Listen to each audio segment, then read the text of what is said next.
الحمد لله نحمده ونستعينه ونستغفره ونؤمن به ونتوكل عليه ونعوذ بالله من شرور أنفسنا ومن سيئات أعمالنا من يهده الله فلا مضل له ومن يضلله فلا هادي له ونشهد أن لا إله إلا الله وحده لا شريك له ونشهد أن سيدنا ومولانا محمدا عبده ورسوله صلى الله تعالى عليه وعلى آله وأصحابه وسلم تسليما كثيرا كثيرا وداعيا إلى الله بإذنه وسراجا منيرا أما بعد فأعوذ بالله من الشيطان الرجيم بسم الله الرحمن الرحيم إن الله لا يغير ما بقوم حتى يغيروا ما بأنفسهم عن علي بن أبي طالب رضي الله تعالى عنه قال رسول الله صلى الله تعالى عليه وسلم يوشك أن يأتي على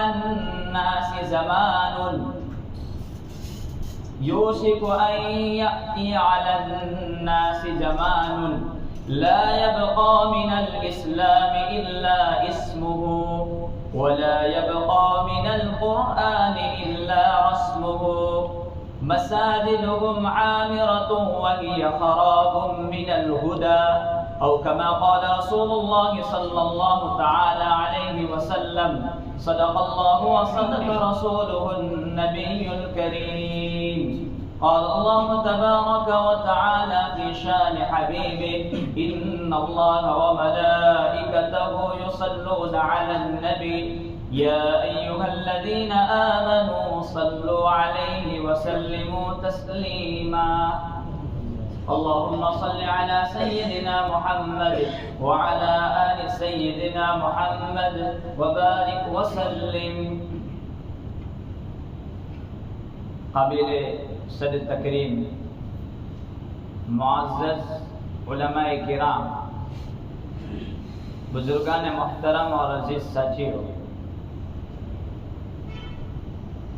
مسلمان قوم اور اللہ تبارک و تعالیٰ کو ایک ماننے والی قوم اس وقت تک ترقی کرتی رہی جب تک کہ اللہ تبارک و تعالیٰ کی اطاعت اور فرما برداری میں باقی رہی. کیسر و کسریٰ جیسی سپر پاور جن لوگوں کا پوری دنیا میں رعب اور دبدبا تھا،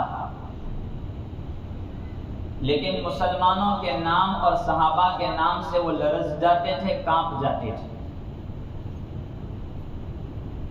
تو جب تک مسلمان اللہ تبارک و تعالیٰ کی اطاعت میں باقی رہے، ترقی کرتے رہے،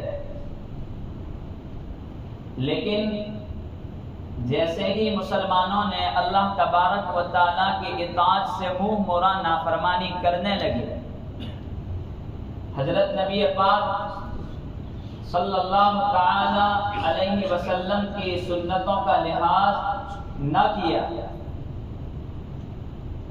تو یہ قوم رسوا ہوتی چلی گئی. اللہ تبارک و تعالیٰ نے اسی کو قرآن کریم میں بیان کیا کہ رب العالمین کسی قوم کی حالت کو اس وقت تک نہیں بدلتے جب تک کہ وہ قوم اپنی حالت کو خود نہ بدلے. یعنی جب تک قوم اطاعت پر باقی رہتی ہیں آسانیاں ہوتی ہیں، اور قوم جب اطاعت سے ہٹ جاتی ہیں تو حالات ان کے اوپر آتے رہتے ہیں. کسی کو کسی شاعر نے کہا خدا نے آج تک اس قوم کی حالت کو نہ بدلا جس کو نہ ہو خیال اپنی حالت بدلنے کا. یعنی خود اگر آسانیوں پر باقی رہنا چاہیں تو ان کو چاہیے کہ وہ رب العالمین کی اطاعت میں لگی رہے. لیکن آج ہم مسلمان باقی ہیں اور ہم یوں کہتے ہیں کہ ہم اللہ تبارک و تعالیٰ کو ایک مان رہے ہیں. پھر ہمارے اوپر حالات کس اعتبار سے؟ کسی کو کسی بزرگ نے کہا ہے کہ دنیا میں ہر مذہب و تہذیب کو ماننے والے لوگ رہتے ہیں. ایک بادشاہ کے سامنے دو آدمی ہیں. بادشاہ نے ایک آدمی کو یوں کہا کہ تجھے فلاں کام سے جانا ہے، لیکن وہ بادشاہ کی بات ٹالتا رہا، نہیں گیا. دوسری مرتبہ کہا کہ تجھے فلاں کام کے لیے جانا ہے، دوسری مرتبہ بھی نہیں پہنچا. تیسری مرتبہ بھی اس کو کہا، پھر بھی نہیں گئے. تو دو آدمیوں میں سے بادشاہ سزا کس کو دے گا؟ جس بندے کو کام کے لیے تیار کیا تھا نے وہ نہیں گیا تو سزا اس کو ملے گی. جس بندے کو حکم ہی نہیں دیا تھا اس کو سزا کس بات کی؟ اس دنیا میں ہر ملت و مذہب کے لوگ رہتے ہیں. مسلمان نے رب العالمین کے کلمے کو پڑھا ہے، توحید کا اقرار کرنے کے بعد اس پر اللہ تبارک و تعالیٰ کی اطاعت لازم ہے. نماز پڑھنا، روزے رکھنا، دھوکے سے اپنے آپ کو بچانا، جھوٹ بولنے سے بچانا، ان تمام چیزوں کا پابند مسلمان کو کیا گیا. تو حکم ایمان کے بعد اس کو دیا گیا. اگر وہ قوم نافرمانی کرے گی تو اسی قوم پر حالات آئیں گے اور ان کو پکڑا جائے گا. تو آج ہم ظاہری اعتبار سے تو اسلام کا دعویٰ کر رہے ہیں کہ میں مسلمان ہوں اور میرا گھر بھی مسلمان ہے، لیکن ہم اسلامی تہذیب، اسلامی کلچر، اسلامی طریقوں سے ہم بالکل کوڑے ہیں، خالی. نبی اکرم صلی اللہ تعالی علیہ وسلم نے آج سے 1400 سال پہلے اس بات کی پیشین گوئی فرمائی، جس روایت کو شعب الایمان کے حوالے سے مشکات نے نقل کیا ہے. حضرت علی رضی اللہ تعالی عنہ راوی، وہ فرماتے ہیں کہ نبی پاک صلی اللہ تعالی علیہ وسلم نے فرمایا، ان قریب ایک ایسا زمانہ آئے گا کہ اسلام کا خالی نام باقی رہ جائے گا، روحانی اعتبار سے اسلام ختم ہو جائے گا. پوچھو گے تو وہ مسلمان بتلائے گا لیکن اسلام نہیں. آج ہم دیکھ رہے ہیں غیر مسلم نماز نہیں پڑھتا، مسلمان بھی نماز نہیں پڑھتا. غیر مسلم شراب پیتا ہے، مسلمان بھی شراب پیتا ہے. غیر مسلم جوا کھیلتا ہے، مسلمان بھی جوا کھیلتا ہے. لا یبقى من الاسلام الا اسمہ، کہ اسلام خالی نام کا باقی رہ جائے گا. ہم لوگ سودی کاروبار، غیر لوگ سودی کاروبار کریں گے، مسلمان بھی سودی کاروبار میں لگ جائیں گے. سودی کاروبار کو ہم خالی اتنا سمجھتے ہیں کہ اگر کسی آدمی نے کسی کو روپے ادھار دیے اور یہ وعدہ کیا کہ 2 مہینے، 6 مہینے، 1 سال کے بعد میں واپس لوں گا تو اتنا فیصد بڑھا کے لوں گا، یا ہر مہینے تجھے اتنا بیاج، اتنا ٹکا دینا پڑے گا، اسی کو خالی ہم سود سمجھتے ہیں اور بیاج سمجھتے ہیں. حال یہ ہے کہ سود کی بہت ساری شکلیں ہیں جس کو ہم سمجھتے نہیں اور اسی میں گرے پڑے ہیں. بہت سارے دیندار لوگ، پہلی صفوں میں نماز پڑھنے والے، شب و روز قرآن کی تلاوت کے پابند، تہجد کے پابند اور اپنے آپ کو دیندار کہنے والے بہت سارے لوگ سود کے وہ کاروبار میں مشغول ہے کہ وہ لوگ سمجھتے ہی نہیں کہ یہ سود ہے. مثلا کسی آدمی کو تجارت کے لیے پیسے دیے 2-5 لاکھ روپے، جتنی بھی اس کی حیثیت، کہ تو تجارت کر، یہ دھندا کر، مہینہ ہونے کے بعد تو مجھے اتنے 1000 دے دینا یا اتنے فیصد دے دینا. جو نفع متعین کیا جائے وہ سود میں داخل ہے. حالانکہ اس میں بہت سارا مسلمانوں کا طبقہ لگا ہوا ہے کہ وہ یوں دیا جاتا ہے، وہ بیچارہ اپنی محنت سے کما رہا ہے. اب کمانے کے بعد جب مہینہ پورا ہو جاتا ہے تو جو فکس رقم کی ہوئی ہے، فکس نفع جہاں بھی ہو جاتا ہے وہ سود میں داخل ہے۔ وہ مہینہ پورا ہونے کے بعد 5,000 10,000 15,000 جو متعین کیے جاتے ہیں وہ اس کو دے دیتا ہے۔ یہ صورت جائز نہیں ہے۔ اگر ایک کی محنت ہے اور ایک کے روپیے ہیں، ایک کا مال ہے، تو اس کے لیے شکل یہ ہے کہ دونوں نفع میں شریک فیصد کے اعتبار سے ہو سکتے ہیں، 40 60 70 30 50 50 جس طرح بھی چاہیں وہ شریک تو ہو سکتے ہیں، لیکن مہینہ یا 6 مہینے کے اعتبار سے جب ختم ہو جائے گا تو اس وقت نفع نقصان دونوں میں شرکت کی شرط کے ساتھ یہ تجارت کر سکتے ہیں۔ ایسا نہیں کہ 5,000 10,000 فکس کر دیے وہ دینے ہی پڑیں گے۔ اب وہ بیچارہ اس بہانے سے پیسے دیتا چلا جا رہا ہے، 5,000 10,000 15,000 میں، اگر میں نہیں دیتا تو یہ مہینے کے بعد میرے 5 لاکھ جو اس نے مجھے دیے ہیں وہ واپس مجھ سے لے لے گا۔ جب ہم حلال رزق کما رہے ہیں تو چند روپیوں کے واسطے ہم اپنی نمازوں کو خراب کیوں کرتے ہیں؟ ہم آخرت کو برباد کیوں کرتے ہیں؟ ہم قرآن کریم کی تلاوت کو ضائع کیوں کرتے ہیں؟ اس کے مسائل پوچھنے کی ضرورت ہے۔ ہم سب کچھ مسئلہ تو مولوی کے پاس اس وقت آتا ہے جب سود کو حلال کرنا ہو، اس وقت مولوی کے دربار میں پہنچتے ہیں کہ مول صاحب یہ مسئلہ بتلاؤ، یہ کیا ہے؟ ورنہ جب تک آ رہا ہے تو کوئی مسئلہ نہیں۔ مسئلہ پوچھنے والا وہی آتا ہے جس کو کسی کے پاس سے پیسے نکلوانے ہیں یا کہیں کسی جگہ پر حلال کرنے، ورنہ اگر لینے ہیں تو کوئی مسئلہ ہی نہیں ہے۔ وہ سب کچھ چلتا ہے اپنے دل کو سمجھانے کی فکر اور کوشش میں لگا رہتا ہے۔ دوسری ایک صورت گروی رکھنے کی ہے، گیرو رکھنا، کہ ایک آدمی کسی سے پیسے لے لیتا ہے اور کہتا ہے کہ یہ کھیت میں نے تجھے گروی رکھا، یا یہ گھر میں نے تجھے گروی دیا، یا یہ بائک یہ کار میں نے تجھے گرو دی۔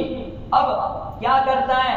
6 مہینہ 2 مہینہ 1 مہینہ جتنا گروی رکھا، یہ بندہ کھیت لیا ہے تو 2 سال کے وعدے پر گروی رکھا، 2 سال تک یہ بندہ اس میں کھیتی کرتا ہے، یا کھیتی نہیں کرتا تو کسی کو یہ کھیت کرائے پر دے دیتا ہے یا خود کھیتی کر لیتا ہے۔ اب کیا ہوتا ہے جب 2 سال کے بعد وہ آتا ہے پیسہ دے کر کے لاؤ، تو یہ نفع فائدہ اٹھانا اس چیز سے بالکل جائز نہیں ہے۔ اگر کوئی بائک کھلا رہا ہے، وہ بائک کہتا ہے کہ بائک میں نے تجھے دے دی، 10,000 20,000 روپے دے، جب میں پیسے لے دوں تو بائک واپس دے دینا، تو وہ بائک سے چکر بھی نہیں لگا سکتا، یہ حرام میں داخل ہے۔ کس بات کا تو فائدہ حاصل کرتا ہے؟ ایسے سارے گھروں میں بھی ایسا ہوتا ہے کہ گھر گروی رکھتے ہیں، وہ گھر جس نے گرو لیا وہ اس کو دے دیتا ہے کرائے پر، اور وہ مہینہ پورا ہونے کے بعد وہ کرایہ لیتا رہتا ہے، لیکن جب بات ختم ہوتی رہتی ہے تو وہ آتا ہے 6 مہینے کے بعد، یہ آپ کے پیسے نے میرا گھر واپس لا، یہ نفع تو نے لیا، یہ سود میں داخل۔ کس چیز کا نفع؟ کوئی ایسی صورت اپنائیں جس سے سود نہ ہو، ورنہ ہماری حلال کمائی سود کے ساتھ گھر میں آ رہی ہے، یہ نسلوں پر خراب اثر پڑتا ہے۔ خیر، میں بات یہ کہہ رہا تھا کہ اسلام کا صرف نام باقی رہ جائے گا۔ اگر غیر لوگ سودی کاروبار کرتے ہیں تو مسلمان بھی سودی کاروبار میں مبتلا ہو جائیں گے۔ ہمارے یہاں سے دن بدن اسلامی تہذیب، اسلامی کلچر، ان ساری چیزوں کا جنازہ نکلتا جا رہا ہے۔ کوئی احساس تک نہیں ہوتا کہ یہ کیا بات ہے، بلکہ اس سے زیادہ یہ کہ ہماری جو تہذیب تھی، ہمارا جو کلچر تھا، اس کو غیروں نے اپنا لیا تو ان لوگوں نے ترقی کی کہ اولاد کی تربیت کیسے کرنے کا تو وہ لوگ کر رہے ہیں، اپنے اولادوں کو آگے بڑھا رہے ہیں۔ اسی طریقے پر محلہ صاف ستھرا کیسے رکھنے کا وہ ان لوگوں نے کیا تو وہ لوگ آگے ترقی کر رہے ہیں۔ کاروبار میں ایمانداری کس کو کہتے ہیں وہ ان لوگوں نے کیا، وہ لوگ ترقی کر رہے ہیں۔ اب ہمارا کاروبار، ہمارا محلہ، ہماری تہذیب پر ذرا غور کریں۔ کسی کا رونا، شاعر مشرق علامہ اقبال روئے ہیں، تہذیب میں ہو تم نصارا، تہذیب میں ہو تم نصارا تو تمدن میں ہنود، یہ ہے کوئی مسلمان جنہیں دیکھ کر شرمائے یہی۔ ہماری تہذیب تھی، اسلامی طریقے ہم کو سکھلائے تھے کہ اسی میں آپ کی آسانیاں ہیں، لیکن ساری چھوڑ کر کے اب ہماری تہذیب کی طرف غور کریں، ہمارے کلچر کو دیکھیں کہ کس عالم کی طرف ہم جا رہے ہیں۔ ایک یہودی کو اپنے یہودی ہونے پر اعتماد ہے کہ میں ایک یہودی ہوں، اس کا احساس ہے۔ ایک عیسائی کو اپنے عیسائی ہونے کا احساس ہے، ایک سکھ کو اپنے سکھ ہونے کا احساس ہے، ایک برہمن کو اپنے برہمن ہونے کا احساس ہے، ایک ہریجن کو اپنے ہریجن ہونے کا احساس ہے، لیکن ایک مسلمان کو اپنے مسلمان ہونے کا کوئی احساس نہیں ہے۔ کہ آخر یہ کیا چیز ہے؟ ہمارے دلوں سے اسلامی احساس، ایمان کی جو گرماہٹ ہونی چاہیے وہ دن بدن ختم ہو جا رہی ہے۔ وہ لوگ جہاں بھی جائیں گے اپنی تہذیب کو نہیں چھوڑیں گے، مسلمان معمولی رقم میں اپنی تہذیب کا سودا کر دیں گے اور گمراہی کی طرف چلتا بنا۔ اس لیے ضرورت ہے، حالانکہ ان لوگوں نے اسلامی طریقوں پر ایمانداری کے ساتھ اپنی تجارت کو چالو کیا تو وہ لوگ ترقی کرتے چلے گئے، اور مسلمان نے جھوٹ بولا، کسی بھی طرح چاہتا ہے کہ چند پیسے میرے پاس آنے چاہیے، چاہے میڈ ان جاپان کہہ کر کے اس کو بیچ لوں حالانکہ وہ میڈ ان چائنا ہو، کوئی فرق نہیں پڑتا، جھوٹ بول کر کے اپنی تجارت کرتا رہتا ہے۔ حالانکہ اسلام ایک وقت صحابہ، انبیاء وہ اس عالم پر باقی تھے کہ جن کو دیکھ کر کے لوگ اسلام میں فوج در فوج آتے تھے۔ حضرت علی رضی اللہ تعالیٰ عنہ خلیفہ ہے، وقت کے خلیفہ ہے، ان کی ایک زیرہ چوری ہو گئی، بختر جو جنگ کے موقع پر سیفٹی کے لیے پہنا جاتا ہے، بختر زیرہ وہ چوری ہو گئی۔ ایک یہودی کے پاس حضرت علی نے دیکھ لیا، حضرت علی نے پہچان لیا میری زیرہ، یہودی سے کہا تو یہودی کہنے لگا گواہ لا، گواہ کا۔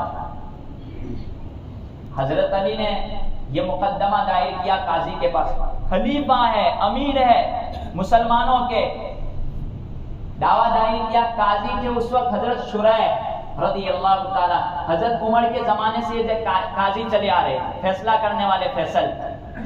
مقدمہ دائر کیا، کیس درج کیا کہ میری زیرہ یہودی کے پاس۔ حضرت علی نے حضرت شریح نے دونوں کو بلایا۔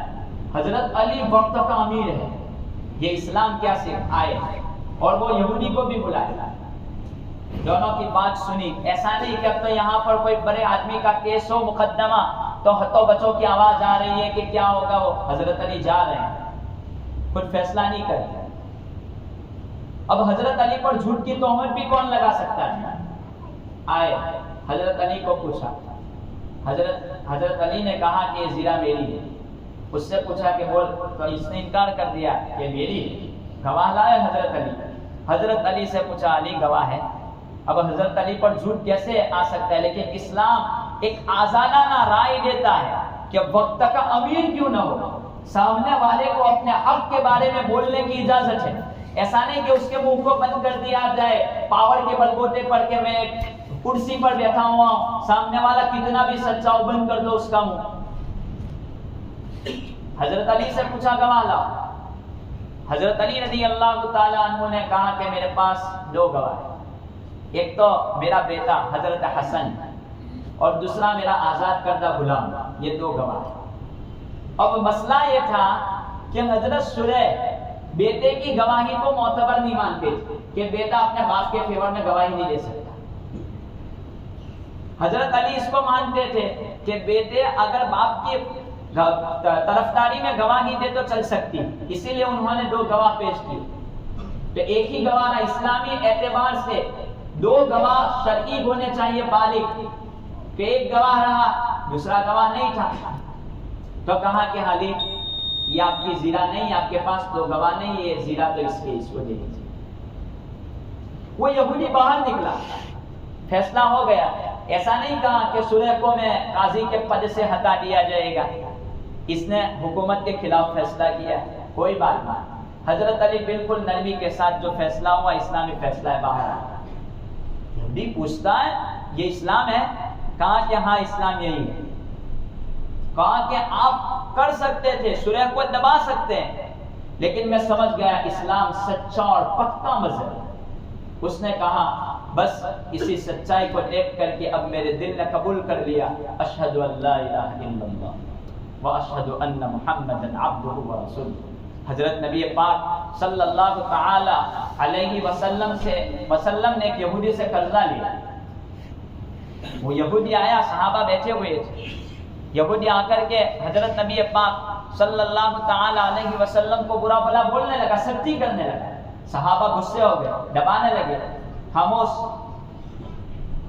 حضرت نبی پاک صلی اللہ تعالی علیہ وسلم نے فرمایا اس کا حق وہ مانگ سکتا ہے, وہ مجھ پر زیادتی کر سکتا ہے, میں نے اس سے قرضہ لیا ہے, اب اس کو چھوڑ دو. یہ تہذیب اسلام نے سکھائی ہے. ہم لوگ کیا, تو حضرت علی نے اپنی زنا تھی لیکن ایک شرعی نقطۂ نظر سے وہ زنا اپنی ثابت نہیں ہو رہی تھی. حضرت علی نے کہا کہ جا تیری ہے, مجھے کوئی مسئلہ نہیں. یہ چیز دیکھ کر کے وہ اسلام میں داخل ہوا. آج ہمارے اعمال دیکھیں, ہمارے معاملات دیکھیں, ہمارے معاملات کو دیکھ کر کے لوگ اسلام کو بدنام کر رہے ہیں کہ اسلام یہ سکھاتا ہے. حالانکہ اسلام کی تعلیم بہت بہترین ہے, لیکن اسی کی طرف اشارے ہو رہے ہیں. خلاصہ کلام کہ نبی پاک صلی اللہ تعالی علیہ وسلم نے آج سے 1400 سال پہلے جو پیشین گوئی فرمائی, پہلی خبر دی کہ ان قریب ایسا زمانہ آئے گا کہ اسلام کا صرف نام باقی رہ جائے گا, کوئی حقیقی اعتبار سے مسلمان نہیں ہوگا. میں کسی پر تان و تشنیع نہیں کرتا, کسی کو برا بھلا نہیں کہتا, ہر ایک اپنے گریبان میں جھانکے کہ آیا میں مسلمان ہوں تو میری نمازوں کا عالم کیا ہے, میرے گھر میں عورتوں کے پردوں کا عالم کیا ہے, میرے گھر میں کھانے کی تہذیب کا کیا طریقہ ہے, میری اولاد کی تربیت کا مسئلہ کیا ہے, میری رہن سہن اسلامی ہے کہ نہیں ہے. خود اپنے آپ سے سوال کریں. اگر ان تمام سوالوں کے جواب نفی اور نا میں ملتے ہیں تو کہتے ہیں کہ بھائی میں نام کا مسلمان جو پیشین گوئی نبی نے فرمائی تھی اس پر تو میں ثابت نہیں آتا ہوں, تو اس کی کوشش کرنی چاہیے اور اس پر آنا چاہیے. مختصر بات کہہ کر کے ختم کر دوں. دوسری بات نبی پاک صلی اللہ تعالی علیہ وسلم نے فرمائی لا يبقى من القرآن الا رسمه, کہ قرآن صرف رسمن اور حروف کے اعتبار سے باقی رہ جائے گا, عمل کوئی نہیں ہوگا. آج یہی عالم ہے کہ قرآن کے اعتبار سے ہم بالکل خالی ہیں. قرآن بس پڑھنے والے پڑھ لیتے ہیں, نہ پڑھنے والے تو رمضان میں بھی فرصت نہیں ملتی, اور اس کے عمل کے اعتبار سے ہمارے پاس کچھ نہیں ہے, بالکل خالی اور گھوڑے ہیں. آج یہی وجہ ہے کہ قرآن کو ہم نے چھوڑا تو ہاں آج ہم رسوا ہوئے اور لوگ ہمیں ذلیل کر رہے تھے. وہ معزز تھے زمانے میں مسلمان ہو کر, وہ معزز تھے زمانے میں مسلمان ہو کر, ہم خار ہوئے ذلیل ہوئے تاریخ قرآن ہو کر, قرآن کو چھوڑ دیا اور ہم ذلیل ہوتے جا رہے ہیں. اور تیسری چیز نبی پاک صلی اللہ تعالی علیہ وسلم نے فرمائی کہ مساجدہم عامرۃ وہی خراب من الہدی, کہ مسجدیں بہترین بنائی جائے گی, بہترین تعمیری کام ہوگا, ہدایت سے خالی ہوگی. مسجد بنانے کا کوئی انکار نہیں ہے, مسجد بنائی جائے کوئی مسئلہ نہیں ہے, لیکن ہدایت سے خالی. لوگ مسجدوں میں نماز کے لیے نہیں آئیں گے اور مسجدیں بہترین ہیں, لیکن ایک صف دو صف چند مصلی اسی پر مسجدیں چل, حالانکہ ہدایت سے مسجد آباد کرنا ہے, اور آتے ہیں مسجد میں اس کو آباد کرنے کے لیے, لیکن یہاں پر ہم اپنے نامۂ اعمال کو برباد کر کے جاتے ہیں. مسجد میں آتے ہیں باتوں میں مشغول رہتے ہیں, مسجد میں آتے ہیں ایک دوسرے کی کھینچاتان میں لگے رہتے ہیں, باتوں میں, حالانکہ ہم خود پورا قرآن بھی پڑھ ڈالیں مسجد میں آ کر کے, 2 باتیں کر دی آپ کا پورا قرآن ختم. نفلیں پڑھتے رہیں, آپ نے 2 چند باتیں کر لی فضول, پورا قرآن آپ کی نفلیں بیکار. بہتر یہ ہے کہ مسجد میں آؤ, ادب کے ساتھ آؤ, طریقے سے داخل ہو جو طریقے بتلائے ہیں, اور آ کر کے اگر آپ کو کچھ نہیں کرنا ہے ادب کے ساتھ صف میں آ کر کے بیٹھ جاؤ. آپ کا بیٹھنا اور آپ کا بات کرنا آپ کے اعمال کو بیکار کر دے گا. آپ کتنی بھی نماز پڑھ کے چلے جائیں, اس سے بہتر یہ ہے کہ صفوں میں آ کر کے آدمی کو بیٹھنا چاہیے, اپنے آپ کو باتوں سے بچانا چاہیے. ہم آتے ہیں ثواب کمانے کے لیے اور ایک بات کرتے ہیں, کتنے ثواب کو برباد کر کے گناہ کا بوجھ اپنے سروں پر لے کر کے جا رہے ہیں, اور ہمیں افسوس بھی نہیں ہوتا کہ یہ میں نے کیا کیا. ایک آدمی بولتا ہے, دوسرے کونے سے دوسرا آدمی بولتا ہے, تیسرے کونے سے تیسرا بولتا ہے, یہ بولتے بولتے مسجد کو بالکل مچھی بازار کی طرح بنا دیتے ہیں, باتیں چلتی رہتی ہیں. اس سے بچنے کی ضرورت ہے. اگر کوئی دینی بات, کوئی مسئلہ ہے تو اس کو ٹھیک ہے آپ بات کر سکتے ہیں, بات کرنے کے انداز میں کوئی مسئلہ ہے, ورنہ بے ضرورت باتیں اس کی کیا ضرورت ہے. وہ آپ اپنے گھروں میں بلا کر کے چائے ناشتہ کر کے آپ 1 گھنٹہ بیٹھے رہیں اور باتیں کرتے رہیں. اس وقت تو کوئی یہاں تو چائے پلانا مطلب مسئلہ پڑتا ہے کہ چلو بات کرنے کے لیے میں گھر کھانا کھلائیں گے, کھائیں گے, کھانا ہے وہ نہیں خرچ کرے گا. کیوں؟ یہ خرچہ جاتا ہے کہ میرے گھر پہ کھانا کھلانا پڑ. مسجد میں آ کر کے مفت میں وقت گزاری کرتے ہیں کہ جماعت کو 10 منٹ باقی ہے, چلو بیٹھ کر کے کیا کام ہے, تم کہاں گئے تھے, کیا کیا, یہ کیا ضرورت فضول باتوں کی. تو ہدایت سے مسجد ہدایت مانگو رب العالمین سے. جو بندہ اپنے رب سے ہدایت مانگتا ہے وہ کبھی محروم نہیں رہتا, اللہ تعالیٰ اس کو ہدایت دے دیتے ہیں. تو ہدایت کی دعائیں مانگتے رہیں. اللہ تبارک و تعالیٰ ان باتوں پر ہمیں عمل پیرا ہونے کی توفیق عطا فرمائے. آمین. وآخر دعوانا الحمد للہ رب العالمین.